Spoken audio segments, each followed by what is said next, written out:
errepresentagarria iruditzen zait, Hemingway bera egiten den momentuan, hor daude egin pertsona, batez ere arduratzen dutenak, adibidez, Hemingwayren urduinek agintu zituna, izan zen Herriko Basurero. Herriko Basureroa zein zen, Jon Goikoetxea. Dala, bera aita ez dakit dugua zen, baina uste Bizkaitxarra zen, orain ez dakit dugua. Herriko telefonoa eta arduratu zen pertsona,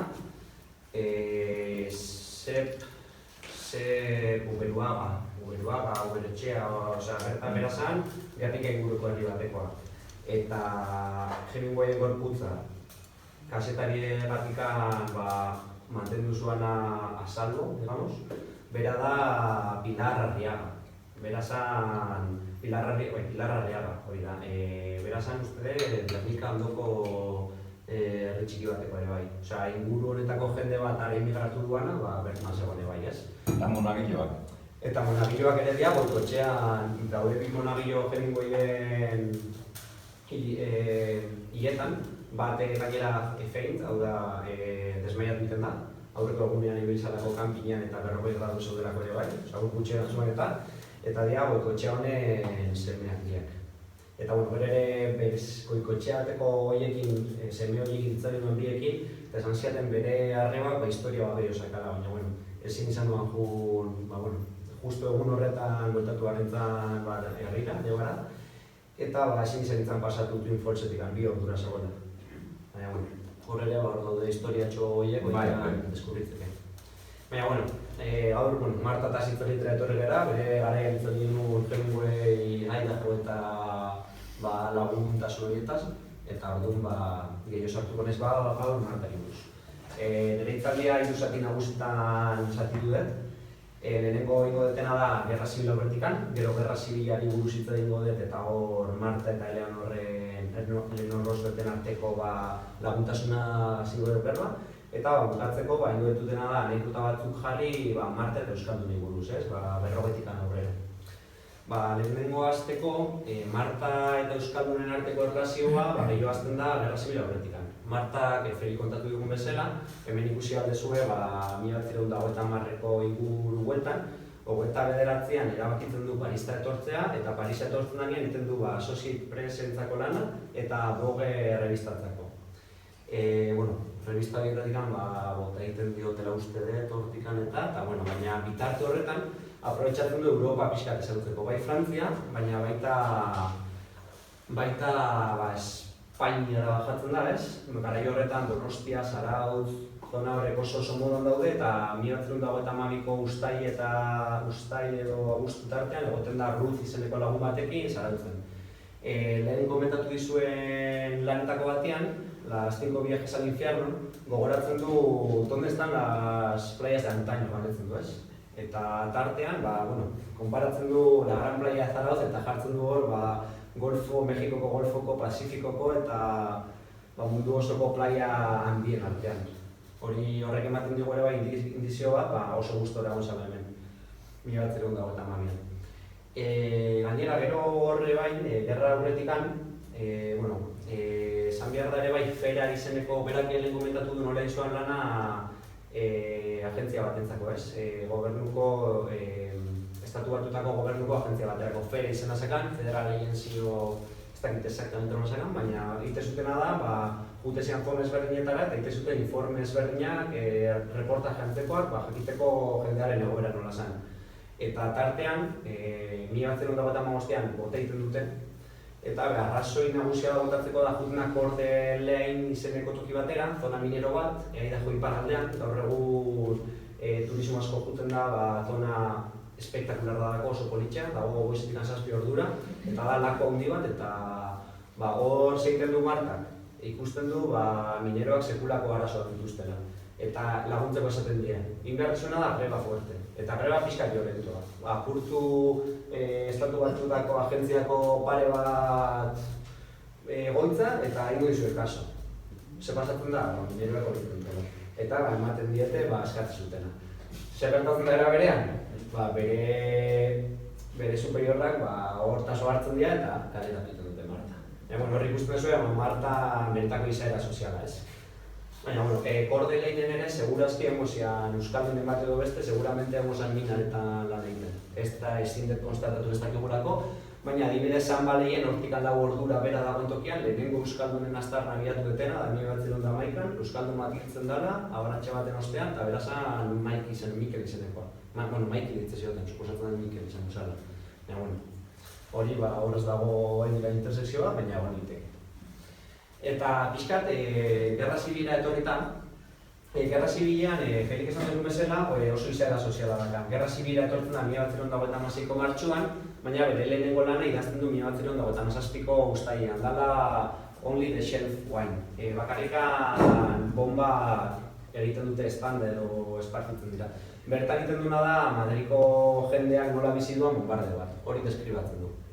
Besteak beste ere bai, esan duen bezala Felik, generaletan zentratu beharrean gehi egiten du soldadutan. Eta aipatzen duen general bakarretako bat da Abraham Lincolneko generalak ez, baina bai komandanteak. Baina zeba Abraham Lincoln dakizuen bezala da Brigada Internazionaletako estatu batuarrak biltzen dean tokia, da lehenengo unitatean non koloretako jendea eta jende txuria batera ibiltzen dena, eta batez ere Partidu Komunistako jente bat biltzen da horrez. Eta benetan idealizatu egiten ditu. Espainia idealizatu egiten du, gero ikusi dugun bezala, baina bai Abraham Lincoln beretzako dia nola dan posible jentea etortzen dena bizitza ematera bere idealen gatik, ezta? Eta benetan bere bizitza osoan zehar asko laguntzen ditu. Gero hemen ikusi dituzue pare bat argazki Martanak, Teruel dakizuen bezala, 57 bukaren, 58 hasieran bihurtzen da basikamente mundu mailako notizia bat. Eta bai Robert Capa, Hemingway, Herbert Matthews, jende asko juten da horrela. Eta hemen ikusten duzue Marta eta Hemingway Teruelen. Jarri dut hori, Barcelona it was perfect bombi weather, da esaldi bat beria. Eta esaten du, bere artikulatako batian diotza, ez? Barcelona sekulako eguraldia zegoen, dana bombaz. Sekulako bastante ditu. Nahiko witty, hau da, nahiko sarkastika da bere artikulotan. Eta behin, horrekin bukatzeko, Gerra Zibila talean juten da Txekoslovakiara. Eta Txekoslovakia da Munitzeko, 1918ko urrian da Munitzeko biltzarra izeneko akordio handioan don Inglaterrak eta Frantziak azkenengo aldiz iten debe baretze politikan men. Hau da, hemen iten dutena da, firmatzen dute naziekin tregua bat, baina naziak geratzen dira Txekoslovakiako sudete horiekin. Eta horra, Marta juten da horrela bai, horrei buruz informatzera ezta. Eta bere artikulua obituari ofa demokrazi nahiko evidentea da zer esan nahi duan. Bera baretze politikare oso kontra zegoen pertsona da. Eta gero, Gerra Zibila pixkat ikusi dugula, sartuko gara Roosevelt eta Martaren arteko bizitzetan, ezta? Eleanor Roosevelt da, esaten da bezala, la primera dama de Estados Unidos izan zen, bere senarra 20 egon zen bitartean, eta uste gara... Elbarritua zen. Importante. Eta gainera da, lehenengo, la primera dama benetan orduan hartzen du garrantzia. Elbarritua senarra. Elbarritua senarra. Agintea berak zeukan. Berazan, oso ondo mobitzen, zuk bere kartak ikusten duzu, eta ikusten duzu oso ondo mobitzen. Beti, esaten da bezala, en vez de las primeras espadas, beti en las segundas espadas. Hor sakan bere lista de korrespondentzia hartzen duzu, eta barbaridade bat, hor dago politika, hor ikusten da oneri onera esan, honek onera mobitzen zituen, eta sekulako indarra sakan. Osea, lehen esaten da, las facciones de Washington, bera horietako bat zen. Martari ezagutzen dio feran lan egitari eskerrak, Harry Hopkins dela ferako programa usunetzen duen pertsonak, benetan jartzen ditu harremanetan eta orduan intensifikatzen da berain harremana. Eta zuk esan duzun bezala lehen, nola Edna, Martaren ama, ondo ezagutzen zuan Eleanor, sufragistaren mugimenduan eta sekulako harremana garatzen dute bien artean. White Houseen uste dut hilabetez bizitzen dela eta benetan sekulako laguntasuna lortzen dute. Eta 10 urteetan zehar, baita gero, baina 10 urteetan zehar beren korrespondentzia oso luzea da, uste 500 horri edo ditula beren korrespondentzia. Nik itxien, bai. 400 horri ikusgai daude, baina falta dira, 100 horri horrendik karta batzuk baitekan konfidentzial mantentzen dituzte, eta gero ikusko ditugu, hainbat karta jarri ditut, eta eski nire ustez oso representagarriak dira esaten dutenak. Esaten bezala, Roosevelt eta Martaren arteko laguntasun horretan, lortzen duena da Martak, The Spanish Earth, da dokumental bat egiten dutenak Joy Evansek, Hemingwayek eta hasiera batean Orson Welles ere dago, baina gero kanpoan geratzen da eta Dos Pasokin ere berdina. Eta da Madriko hegoaldeko herri batei buruz, Espainiarren borrokari buruz, eta egiten dutena da dirua biltzeko. Eta dirua biltzeko horretan, Los Angelesen publikatzen dute, New York egiten dute preestreno, eta Los Angelesen publikatzen dute lehen aldiz 1957 guztaian, baina, bitarte horretan, etxe zurian geratzen dira, eta bai presidente eta Eleanorrekin emanaldi bat ematen dute zuzenean. Esaten diete, lasaiegia dela pelikula eta dana. Osea, fuerteago izan barko litzatekea beraien ustez. Hala ere, nahiko pelikula potentea dela esango nuke nik. Eta bestalde, eta hau da Gernikarekin gehien lotzen duan Eleanor eta Martaren arteko korrespondentzia, hortartean, 1958ko apirilean, gomendatzen dio The Tree of Guernica, George Stirren liburu famatua irakurtzeko. Dala benetan egia esaten duan, egia kontatzen duan liburu bat. Gutxietako bat, gerrari buruz diarduenean. Eta, hor dago beste konexiotxo bat ere bai, ezta. Eta gero, eta nire ustez, hemen bien arteko korrespondentzia tema interesgarriena eta garrantzitsuena da Euskaldumek eta Marta duten Euskaldumei buruz diardutenean. Euskaldumeak propagandai indarra emateko mundu anglosaxoian deitzen diote The Children of Guernica.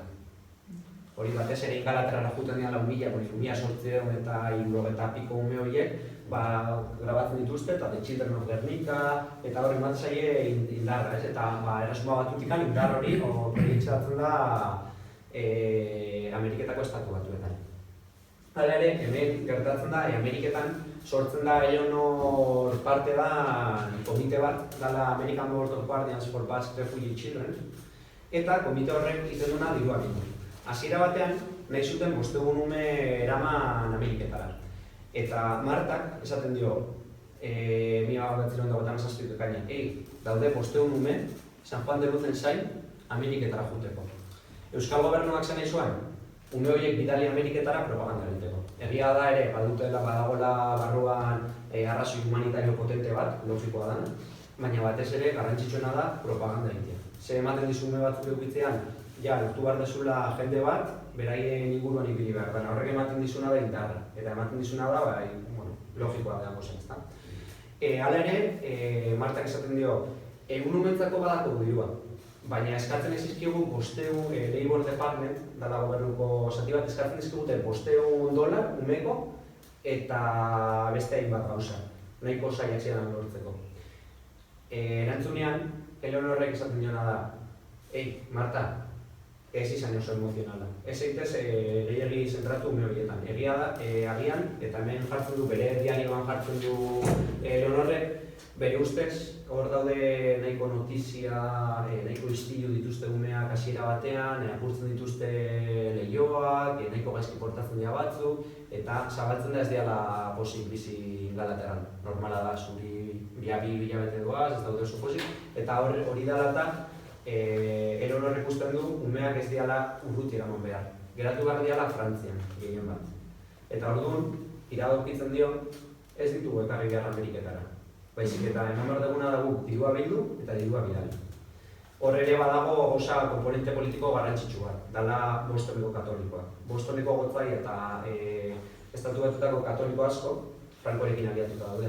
Eta oso kontran daude. Tartean Kennedyren aita gero Britainia handiko embajadore bihurtuko dana, Bostoneko lobby horren bultzatzaile esan, ez zuten nahi Euskaldunak horrela jutia.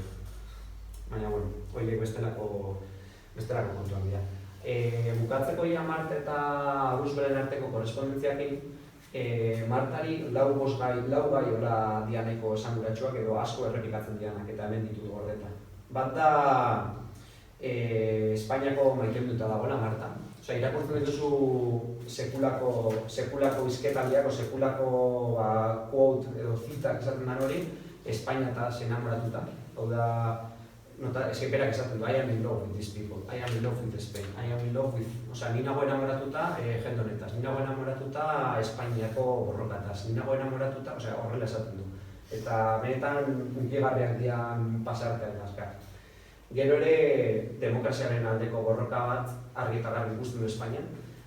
Oso kritiko da hiru demokrazia garrantzitsuenekin, bai Ameriketako enbargoarekin armak saltzeko, eta baita baketze politikarekin Ingalaterra eta Frantziarekiko.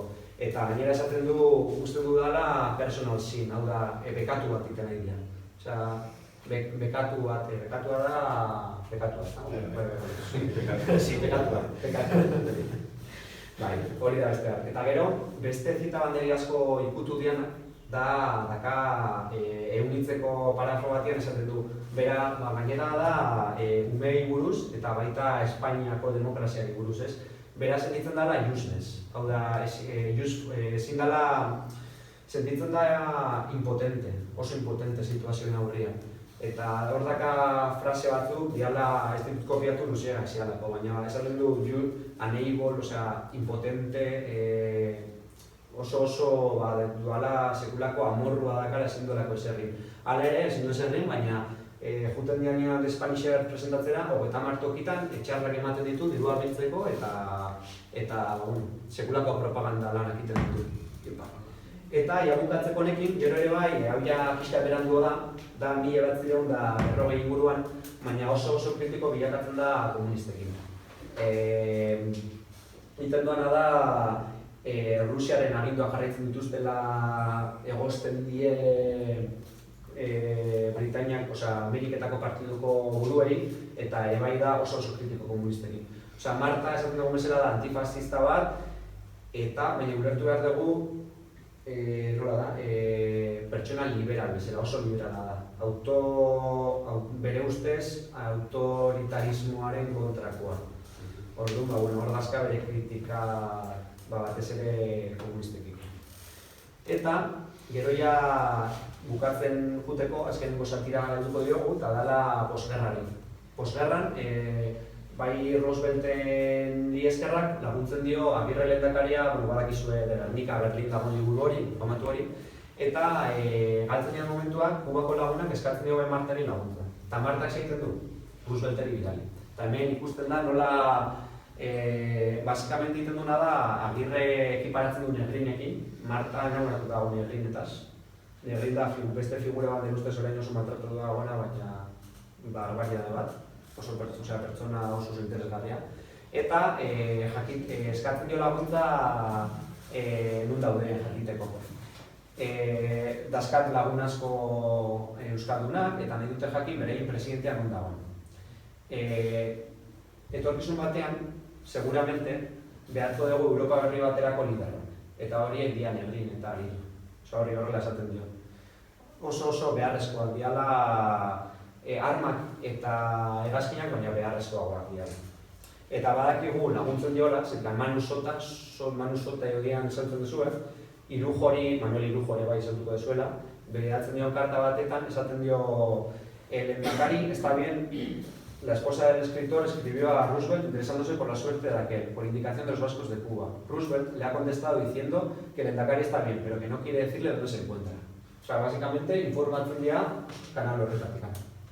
Eta ez da bakarrikan, ez dira laguntzen bakarrikan euskaldinen. Luis Quintanilla ez dakit ezagutzen duzuen, da Santanderko pintore bat, Los Otros Gernikas izeneko 11 o 9 panel pintatu zituenak, eta hor lortzen duena da Quintanilla bidaltzen dute Amerikara propaganda egiteko, eta lortzen dutena da Quintanilla presentatzea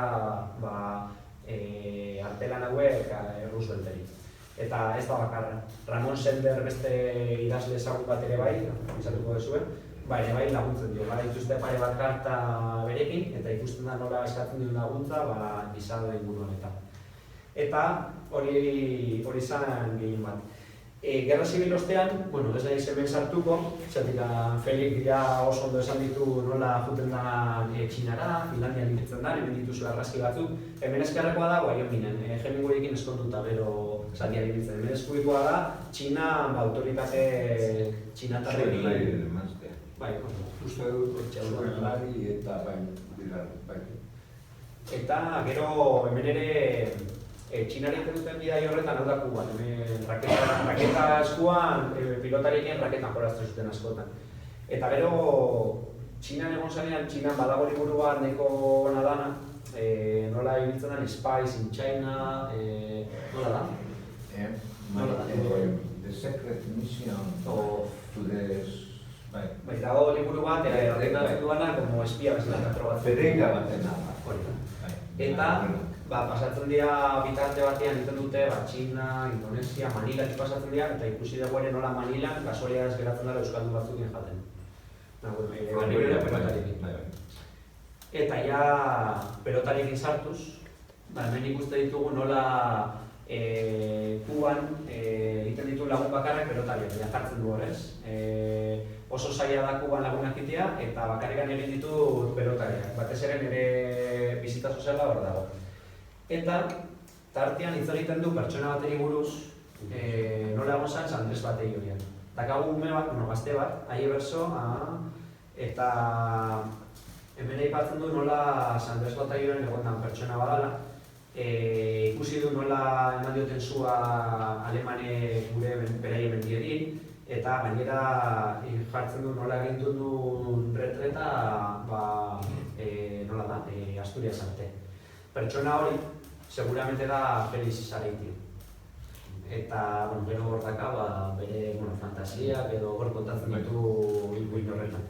Gainera, berak hau zen du ez, beri oso sweetman, oso pertsona atsegina, eta oso, ondera bat da berekin eta baditu bere laguntasunak. Gero ja, bigarren mundu gerran jarraituz, juten da Karibera. Zuek badakizute Alemanek bota zituztela, ondoratu zituztela pilo bat merkatalontzi.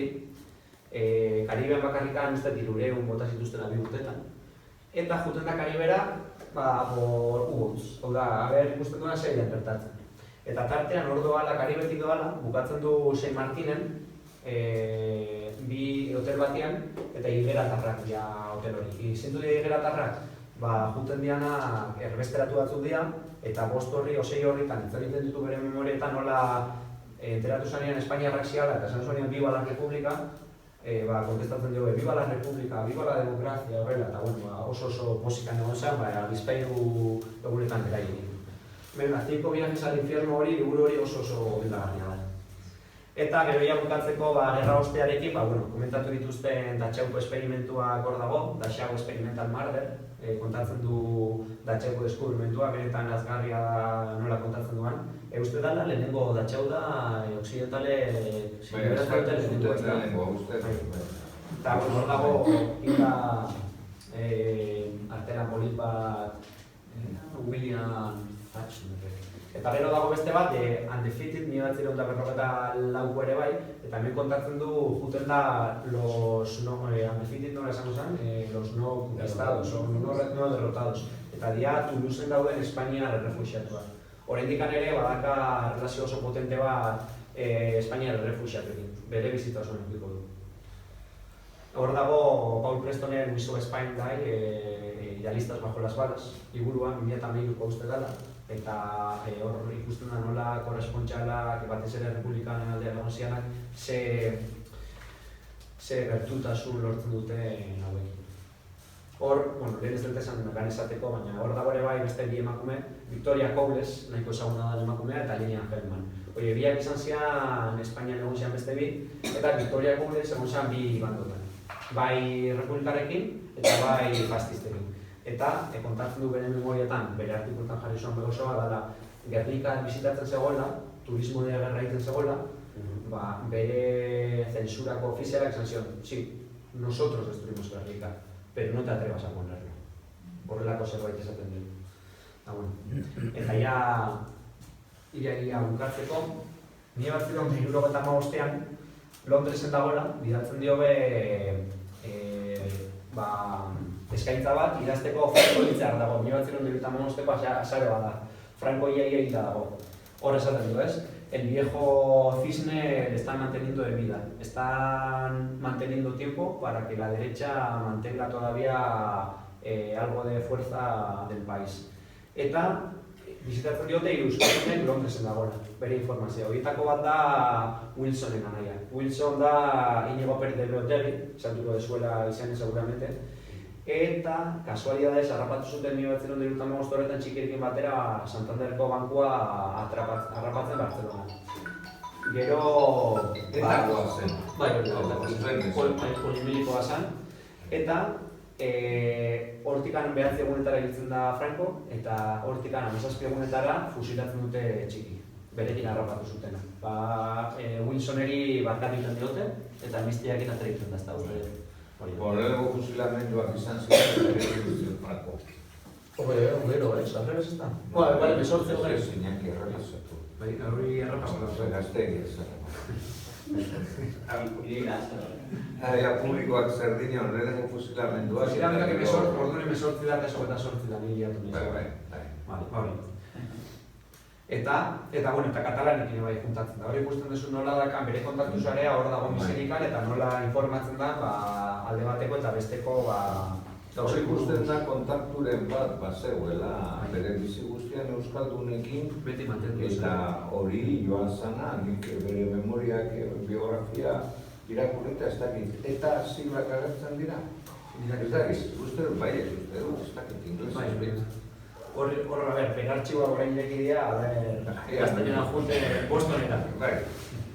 Eta hemen ja bai bukatzeko lehenitzen ditugun de Pampoiek, eukizitu, lehenak eta komentatzen joatzen zen Uruguaiko hamarkadatik aurrera, berekin bizidean Rosario eta Lola, eta hemen eukizuan dago 5 urtean zehar karta batzuk gordeta Juan Benet da arkitekto bat donostiarra, beraita errepublikarrak zuten. Juan Benet hau da Praderaren semearekin eta agrupazion sozialistan sartzen da 1956an, horregotenak klandestinitatean, soberi oso lotutako pertsona bat. Eta arkitektoa dago. Egiten ditu, nola datan, urtegiak egiten ditu. Eta oso laguna da Martani idazleak dira. Eta beraien korrespondentzia, badaude batez ere sexuari buruz idazten dute, bere laneri buruz eta bere viajei buruz. Marta, 81 urtekin Keniara doa. Andaluzia bizitzen da bilabetez, gero Gibraltarren hartzen du beste etxetxo bat. Gero, orain nahi dugun, Espainia iparraldera juten da, 82 urtekin. Epalaino dagoela. Bai, eta korrespondentzia horretan, galdetzen dio behin edo behin, dazkala bi pertsona horiek, de Oldhoek, dala nire antzinako sukaldaria, eta bere meitz, dala doncella edo, bai ez. Eta galdetzen dio, Gazkabe, diru hau Gazkabe, ematen dio ez da gizema da, 1.000 peseta guztia, nik ematen dio ez da gizema bat, eta Britania handiko seguridade sozialak ematen dio ez da gizema bat, zema da. Eta esaten dio Benetek, biziko da ikaragarri ondo, como una princesa. Eta esaten dio, como una princesa. Eta gero kontestatzen dio Markak, bueno, pues en vez de darle $8.500, le voy a dar 10.000. ¿Por qué no? Que viva como una duquesa. En plan, que viva bien. Ahora ikusten zu, sekulako harremana zuela. Honera etortzen da bakoitzean eskatzen dio, aberrako zean geratu berinden. Uste dela 88an, 89an etortzen da, eta egiten dio bizitatxo bat, eta sekulako harremana eukitzen du. Marta, emakumean karagarri dara uste, baina aguanto egin behar zaio. Bere ustez, Osea, una mujer de armas tomarse una mesela. Baina, eta hori izan da guztia. Eskertu asko.